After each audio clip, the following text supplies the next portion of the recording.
Search committee গঠনের সমালোচনা করে জামাতের সেক্রেটারি জেনারেল মিয়া গোলাম পরোয়ার বলেছেন, আমরা মনে করি এই অন্তর্বর্তীকালীন সরকারের সব সিদ্ধান্ত, সব নীতি, সব ভূমিকার মধ্যে জন আকাঙ্ক্ষার প্রতিফলন থাকা উচিত।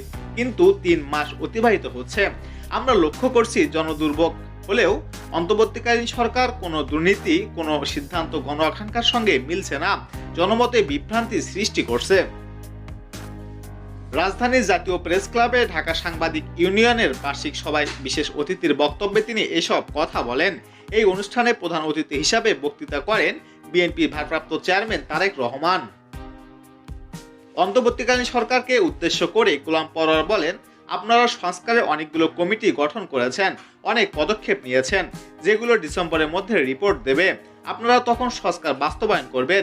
কিন্তু হঠাৎ করে সার্চ কমিটি গঠন করা হলো, যেখানে কি জনাকাঙ্ক্ষার প্রতিফলন হয়েছে।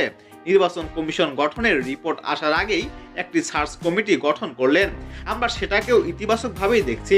কিন্তু আপনারা তো আওয়ামী লীগের রেখে যাওয়া পদ্ধতি দিয়ে সার্চ কমিটি গঠন করলেন। সরকারের উদ্দেশ্যে তিনি আরো বলেন, আমরা যেন আর ভুল না করি। 15 থেকে 17 বছর আমরা বারবার ভুল করেছি।